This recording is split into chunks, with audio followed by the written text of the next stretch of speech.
ఉన్నారు. ఇక్కడ కాంగ్రెస్ వాళ్ళు, ఇక్కడ ఉన్న ప్రజలు చాలా అమాయకులు.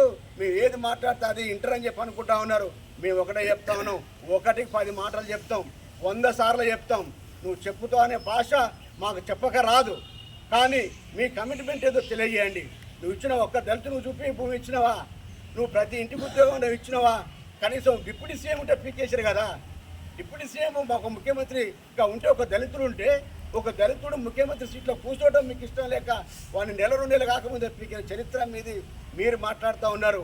ఇవాళ రేవంత్ రెడ్డి ఒకటే చెప్తా ఉన్నాం, మేమంతా కూడా రేవంత్ రెడ్డి గారు ఈ రాష్ట్రంలో మరి ఈ భారతదేశంలోనే ఒక పెద్ద ధైర్యం చేసి 31,000 కోట్ల రూపాయలు మరి మాఫీ చేసిందంటే ఈ దేశంలో ఏ ముఖ్యమంత్రి అయినా చేసిండని చెప్పి మేము అడుగుతా ఉన్నాం. మీరు చూపించండి, భారతదేశంలో ఏదన్నా ముఖ్యమంత్రి 31,000 కోట్ల రూపాయలు రుణమాఫీ చేస్తుంటే మేము రెడీ.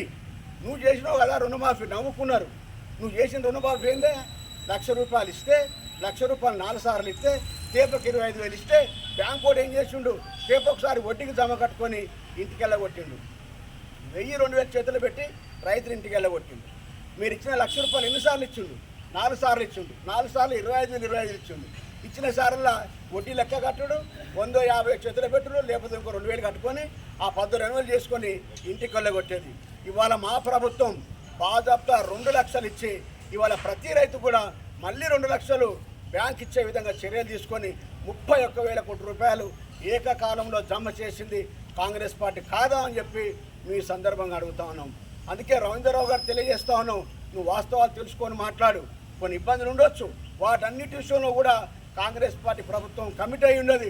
పెద్దలు తుమ్మల నాగేశ్వరరావు గారు చెప్పారు, ఎక్కడ 1 ఏమైనా ప్రాబ్లం ఉంటే ఖచ్చితంగా మాకు ఫిర్యాదు చేయండి, మా అధికారులు ఉంటారు, మీరు అప్లై చేయండి, ఖచ్చితంగా దాన్ని కూడా పరిశీలిస్తామని చెప్పిన సందర్భంలో నువ్వు మాట్లాడుతావు, చెప్పుతాను కొట్టాలి ముఖ్యమంత్రిని అని మేము ఒకటే తెలియజేస్తా ఉన్నాం. మేము కూడా చెప్పొచ్చు నీకు ఆ మాట, జాగ్రత్త, నాలుక దగ్గర పెట్టుకొని మాట్లాడని చెప్పి ఈ సందర్భంగా రవీంద్రరావుకి హెచ్చరిస్తూ, మేము కాంగ్రెస్ పార్టీ ప్రభుత్వం ప్రతి కార్యక్రమానికి, కాంగ్రెస్ పార్టీ అంటే ఏదో రేవంత్ రెడ్డి లెవెల్లో, బట్టి లెవెల్లో, ఇంకో లెవెల్లో నడిచే పార్టీ కాదు. ఇది భారతదేశం అంతా కమిట్మెంట్ అయిన పార్టీ. కాంగ్రెస్ పార్టీ ఒక మాట కట్టుబడి ఉంటే సోనియా గాంధీ గారు, రాహుల్ గాంధీ గారు, అక్కడ మల్లికార్జున ఖర్గే గారు, యావత్ భారతదేశం దాని కమిట్మెంట్ అయి ఉంటుంది. రాహుల్ గాంధీ గారు ఖచ్చితంగా 2 లక్షలకు ఆయన ఒప్పుకొని పోయిండు, అదే 2 లక్షలు ఇచ్చారు.